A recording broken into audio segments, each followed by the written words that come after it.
Toyota ने अपनी 7 seater SUV Fortuner के फेसलिफ्ट को लॉन्च कर दिया है 29.98 लाख रुपीस में।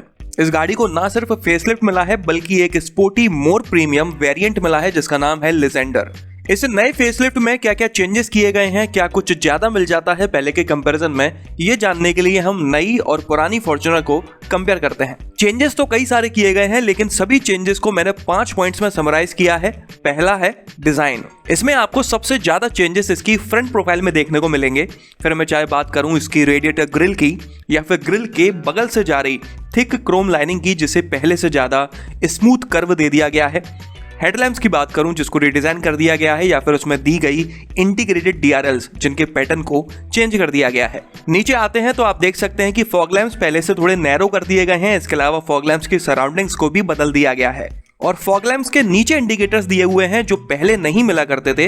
ये सीक्वेंशियल टर्न इंडिकेटर्स हैं। इसके अलावा सिल्वर स्किड प्लेट दे दी गई है। ओवरऑल फ्रंट बम्पर को पूरी तरह से बदल दिया गया है। तो आप देख सकते हैं कि फ्रंट प्रोफाइल में लगभग सब कुछ बदल दिया गया है जिसकी वजह से ये गाड़ी पहले से ज्यादा बेहतर नजर आने लगी है सामने से। इसी तरह से लेजेंडर की फ्रंट प्रोफाइल को कंपेयर करके देखते हैं तो यहाँ पर वापस से कई सारे नए चेंजेस देखने को मिलते हैं। लेजेंडर में कोई भी क्रोम वर्क नहीं किया गया है क्योंकि इसकी फ्रंट प्रोफाइल को स्पोर्टी टच देना था। रीडिजाइंड ग्रिल्स के साथ आपको नए पैटर्न के हेडलैम्प्स मिलते हैं जो कि स्प्लिट क्वाड एलईडी हेडलैम्प्स हैं जो देखने में इस गाड़ी को काफी ज्यादा प्रीमियम लुक दे रहे हैं। फॉग लैंप्स की सराउंडिंग्स को बदल दिया गया है और स्टैंडर्ड फॉर्च्यूनर की तरह ही फॉग लैंप्स के नीचे इंडिकेटर्स दिए हुए हैं जो कि सीक्वेंशियल टर्न इंडिकेटर्स हैं। लेजेंडर की फ्रंट प्रोफाइल में किए गए चेंजेस की वजह से ये स्टैंडर्ड फॉर्च्यूनर से ज्यादा स्पोर्टी और प्रीमियम नजर आती है। साइड प्रोफाइल के बारे में बात करते हैं तो यहाँ पर सबसे बड़ा चेंज नजर आता है इसके एलॉय व्हील्स में। साइज पहले की तरह ही है लेकिन पैटर्न पूरी तरह से बदल दिया गया है। लेजेंडर में dual tone machine cut alloy wheels दिए गए हैं जबकि स्टैंडर्ड वर्जन में मशीन फिनिश एलॉय व्हील्स दिए गए हैं। इसके अलावा साइड प्रोफाइल में और कोई चेंज नजर नहीं आता, फिर चाहे बात की जाए स्टैंडर्ड वर्जन की या फिर लेजेंडर की।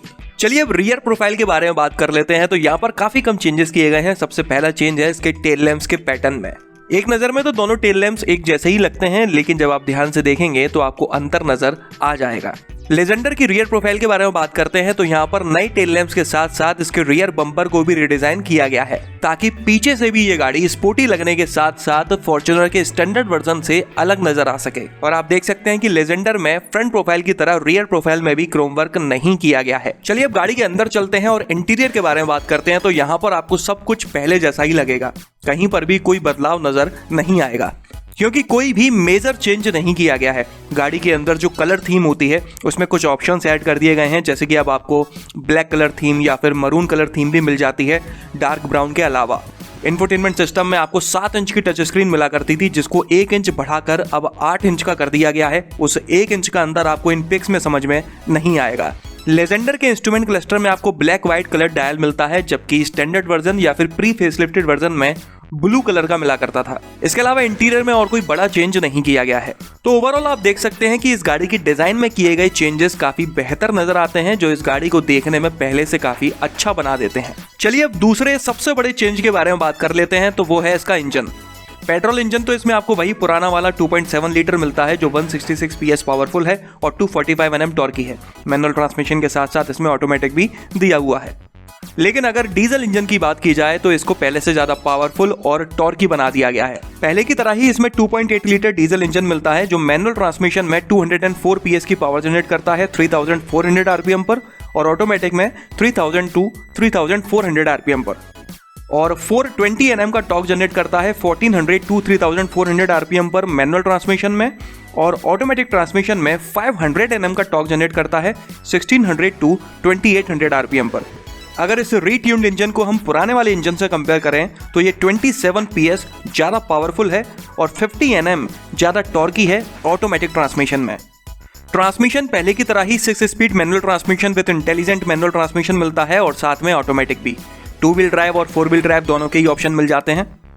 अगर मैं लेजेंडर की बात करूं तो ये वेरिएंट सिर्फ diesel engine two wheel drive automatic transmission के साथ मिलता है। इसमें ना तो मैनुअल ट्रांसमिशन मिलेगा और ना ही फोर व्हील ड्राइव मिलेगा। माइलेज की बात करें तो इस नए इंजन में कितना माइलेज क्लेम किया जाएगा ये तो अभी तक ऑफिशियली नहीं बताया गया है, लेकिन थाईलैंड में जब इस फेसलिफ्ट को लॉन्च किया गया था तब टोयोटा ने क्लेम किया था कि इसके माइलेज पर कोई भी असर नहीं पड़ा है पावर और टॉर्क बढ़ाने के बाद भी। इसलिए हो सकता है कि अभी भी इस गाड़ी में पेट्रोल इंजन में 10.01 टू 10.26 kmpl जबकि डीजल इंजन में 12.9 टू 14.24 kmpl का माइलेज क्लेम किया जाए।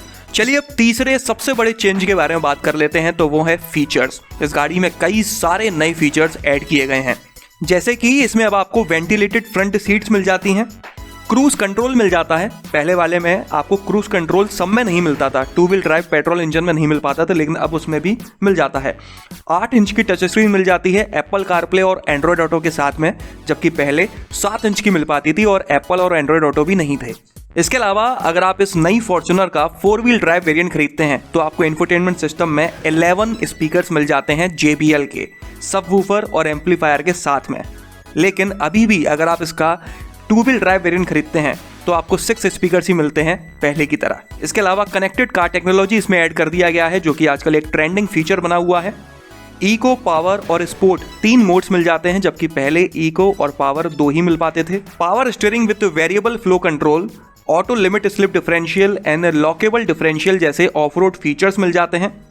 Front parking sensors, kick sensor for tailgate. इसके अलावा कई सारे लोगों का कहना है कि इसमें 360 degree rear view parking camera भी मिल जाता है, लेकिन अगर ऑफिशियल ब्रोशर की माने तो कहीं पर भी मुझे ये नज़र नहीं आया, इसलिए इस फीचर को लेकर मैं श्योर नहीं हूँ।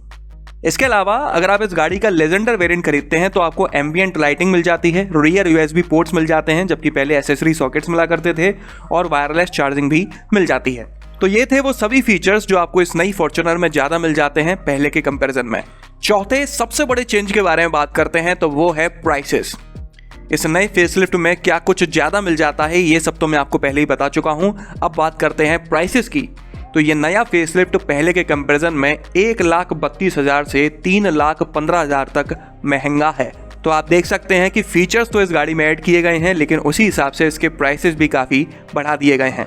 5वें चेंज के बारे में बात करते हैं, तो वो है कलर ऑप्शन। इस गाड़ी में पहले 7 कलर ऑप्शंस मिला करते थे, लेकिन अब 8 मिलते हैं। इसमें sparkling black crystal shine colour add कर दिया गया है। इसके अलावा लेजेंडर में आपको डुअल टोन कलर मिलता है, white pearl crystal shine with black roof के साथ। तो ये थे वो सभी चेंजेस जो इस नई फेसलिफ्ट में किए गए हैं। कमेंट कर मुझे जरूर बताइएगा कि इस गाड़ी के प्राइसेस 1.5 से 3 लाख रुपए तक बढ़ाना सही है या गलत। क्या इस वजह से इस गाड़ी के सेल्स फिगर पर अच्छा प्रभाव पड़ेगा या फिर बुरा। तो चलिए इस वीडियो में तो बस इतना ही। अगर आपको ये पसंद आया हो तो इसे लाइक कर दीजिएगा, इस चैनल को सब्सक्राइब कर लीजिए और बेल आइकन को दबाना बिल्कुल ना भूलना। आपका दिन शुभ रहे। धन्यवाद।